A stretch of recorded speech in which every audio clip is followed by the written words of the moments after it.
Welcome to segment two of Joe and the Fat Man. Joe Smeltzer, Kyle Fatman Golick of Nittany Sports Now, joined by Jay Hallahan, who doubles as our producer and writes for Mike Farrell Sports. It's definitely a new reality for college football, right? For a lot of reasons, the transfer portal, NIL. We know all about that. But what's new is this house settlement, which is going to bring a lot of changes to college athletics. Roster sizes are expanding from 85 scholarships to 105. There's going to be revenue sharing. And James Franklin talked about some of that big picture stuff on the Triple Option podcast, which is hosted by Fox's Rob Stone, with former head coach Urban Meyer and former Heisman Trophy winner Mark Ingram. He said a few things about it. Here's one excerpt. He said, quote, I think what the hope is that everybody's going to have to sign in and agree to this. And then with that, you're basically saying if you want to be a part of this, then you're agreeing to all the rules and how everything needs to play out, the guidelines of how we're all going to operate within the system. And with that, from what I understand, you're not going to be able to sue. If you want to be a part of this, you're in. And if you don't want to be a part of it, then go play somewhere else, whether it's NAIA or wherever that may be. Kyle, you wrote an article about this, which you could read on Nittany Sports Now, titled James Franklin Discusses College Football's New Reality. What are your takeaways from what Franklin said, and what are your thoughts on just the house settlement in general? This is going to be a new era of college football, and it just seems the gist I'm getting, especially from what Franklin said on his appearance on the triple option, and what I'm hearing from other coaches in the country, what I'm hearing from like shows like ours as well, is it's, I think everyone's happy for the most part, and James is happy and hopeful. I think that was more the tone in a lot of the questions that Urban Meyer asked James, and when you read into James's responses, you get a lot of there's a lot of hope. I don't think James wanted to convey as much skepticism as many others have. So you have this overall clearinghouse that if anyone signs anything, any deal or anything above $600, it has to be improved by the clearinghouse. Let me say this right now. And in today's economy, with when you're looking at the brands that these players are, and it's not even just like the top guys, because it's low hanging fruit that I can eviscerate this on, because are you seriously telling me that if Nick Singleton was offered an NIL opportunity for, is only worth $600 without having to go through this? That's an absolute joke. But I'm thinking of like scholarship player 85, or even at this point 105. Even if you're even if you took Penn State's bottom 5 players that are on like that scholarship depth chart, I think they're worth more than $600. So how fast was this clearinghouse going to act? What happens if, now let's take it on the opposite side of the coin. So, I'm going to use Jeremiah Smith from Ohio State, because I think all of us agree he's by far and away seen as the best player in college football. Yep. Who is anybody? Clearinghouse, you, me, Jay, Joe Blow.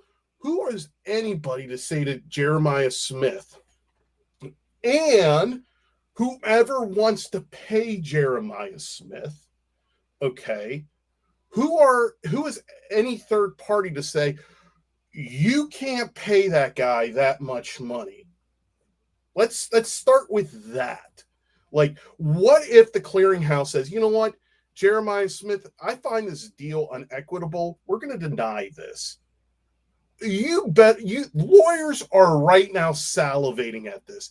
And if you take it to a Penn State perspective, look, Blaze Alexander gave Julian Fleming that giant pickup truck last year. I don't, outside of a handful of things that, Julian did, whether it was the USC game and whatnot, that's worth more than $600. you look at a lot of these guys are brands. And we're running into a point, and this is the one thing that I took from listening to Ren Baker, who's the essentially the AD. He has a similar title as Pat Kraft does at Penn State for WVU. What he's worried about with where this is going in collegiate athletics, especially, but this can also be transposed to a lot of clubs that are at the collegiate level, is making them employees is not the answer. College is about the experience and growing. And right now, there's not a lot of growing. Now, James didn't touch a lot on it. The one thing that has me somewhat ha-haing, and I'd like to hear an explanation of this. And if you read, I think in my article, he talks about like there's going to be a much more swifter discipline arm to the NCAA, which, any sort of improvement over the time it takes to do things would be welcome. But James alluded to in there, and he used the words, they're going to have subpoena power and they're going to act swiftly. Unless you are some sort of federal agency, unless you have, state, federal authorities, you don't have subpoena power. No lawyer. Look, unless the NCAA's attorneys are Saul Goodman, you know, I don't see that. And I'm telling you what, these players, they're pretty much being told, don't even believe what the subpoena power is. Look, if Johnny Manziel was able to do what he did, what do you think, like a booster or someone who is a, member of the trust that is paying these guys, helping to pay these guys, if, let's just paint a picture here, Katron Allen does something dumb. He hasn't, but say he does something dumb. Okay, and Penn State's about to go against Ohio State, and we need Katron Allen in that game. Do you think they're going to allow Katron Allen to sit? I don't think so. No. And it's no disrespect to Pat. It's no disrespect to James. It's no disrespect to anybody. There needs to be some serious realizations. There is a reason why collegiate athletics was set up. I'm not saying to go back to the way it was. I don't want to. I know my birthday was the other day, and I just crossed the 40th year on this earth here. I don't want to be the old guy, get off my lawn, or back in my day thing. No, I'm happy that these athletes are getting. I think James is, and every coach is, but at this sacrifice, what are they giving up? How can we find a better balance of this? Because right now it truly is the Wild West, and you got to start thinking about non-rev sports here, because you have that $20.5 million cap allowed in rev sharing. What are the scholarship opportunities that are going to happen in non-rev sports? What's the exchange? Because Ren Baker said in regards to WVU, even with their great baseball run, they only have so many scholarships. So there's going to be different rev share. And if you give out more scholarships than the allotment, then this is a part of the capology with this. There's money that goes against your cap. So there's so much to this. And like James said, he's still learning about this too. So I think everyone's learning. And I think instead of everyone learning, there needs to be a system.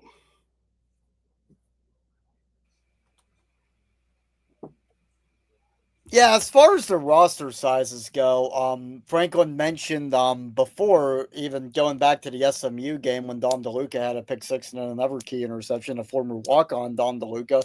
He mentioned how with the 105 that stories like Dom DeLuca's wouldn't really happen in college football anymore. So, what are your guys' thoughts on that?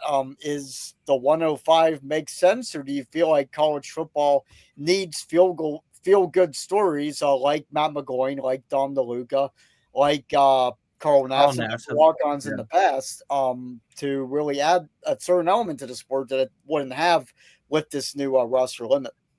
My thing with it, guys, is this. And this is why I'm against the 105 in college football, because it is an overall cap and number of scholarships available across all sports. Other sports are going to be taking a hit on that. That's just, and I get football pays all the bills. Football should have all the resources. You're not going to hear me go against that. But what is the college experience? I went to college. Jay, you obviously went. Are you still in, or are you done with college? Done. Okay, you're just complete. I know, Joe, you've done college as well. There's an experience that you get with it. Again, football, they're given every opportunity under the sun, and trust me, the amount of money that they generate, I get it. You should, and I'm not saying that the Penn State wrestling team should have $100 million facility to themselves. I mean, it would be nice, but you can't do that, and I get that. It's I think Kale should have $100 million to himself. what he's accomplished, yeah, for sure. On merit, sure. I mean, ultimately, it comes down to what money is generated. Football generates money. But what I worry about, guys, with this is, much like James talks about, and James can only focus on what he has control over, which is football. You lose the Dom DeLucas, but what is the stories in other sports? Are we going to lose, maybe someone that may have been able to hang on and make a difference in another sport, which could have gotten a scholarship, which may not be available in this new system? Again, we don't know, but this is what, I hear other ADs talk about. Ross Bjork has said the same thing at Ohio State. So Joe, you have more of a relationship with Pat than anyone here. Like, what sense do you have, just from your talkings to what Pat has envisioned for Penn State as his program? Yeah, I think, me and Pat do talk, but it's we haven't had like a big, extensive conversation just about like the facts of life. But yeah, just based on what Pat has said, on the record, Pat's vision really is to focus on all 31 sports. He's big on wrestling, as we've seen, big on football, and yeah, I feel that in this age of college athletics where you need fundraising more than ever, you need like stadium renovations, all that. I think Pat's the perfect guy for the job. And I think it takes about 3 years to judge an athletic director. Pat's at that mark. And I think we can officially say now that Pat Kraft is very good at his job. I'm gonna hold reservation on that. I think he's very good. I think he's, I have nothing bad to say with Pat, but with what is about to transpire in collegiate athletics, with the Beaver Stadium revitalization, with all this is when we're really going to find out about it. If it's for just on the field stuff and what sort of culture that he's cultivated, by far and away, he's amongst the best of the best. And you're right, Joe. But this is kind of what, and I'm stealing a point that Tim May had on an Ohio State roundtable on this very subject. He said this about Ross Bjork. This time and place in collegiate athletics, with how priority Ohio State football is, this is why we brought in Ross Bjork. And I think you can say the same thing for why they brought in Pat Kraft. And you got to admit, you got to say this. Pat has a little bit harder because of that stadium revitalization. So, again, I'm going to hold more judgment on Pat once we get past a lot of these hurdles, because that's really when we're going to know. Again, on the field stuff, what we've seen from Penn State athletics as a whole, I mean, what, 8 or 9 Final Fours from the sports this year? Yeah, A+ all the way. But the stuff that's about to get real here, guys, that's when we're going to know about Pat. Yeah, for sure. I mean, going back on that point though about not having walk-ons, I think the detriment of that is some kids just develop later. I mean, some kids are just late bloomers. You look at, we mentioned Carl Nassib, we also mentioned Dom DeLuca, but even going to other schools, Baker Mayfield out at Oklahoma. I mean, talk about someone that just ended up sprouting up later on in his career. I think there are a few other examples out there that you can think of at some smaller schools even, or less higher football, I guess the word would be, plateau than Penn State, and I think that those are kind of stories that we are going to lose, and it's a real shame for that. You're going to see a lot of kids going to, I think, FCS schools and then sprout up because, hey, they can't just walk on somewhere, and perhaps they'll get a chance elsewhere and they'll make the most of it, or because of NIL and the transfer portal, they will come up to the FBS big boys eventually. Well, that's going to do it for segment 2 of Joe and the Fat Man. When we have our third and final segment, it will be the box of mystery, which Fat Man will lead the way on. Round and second, headed for home on Joe and the Fat Man.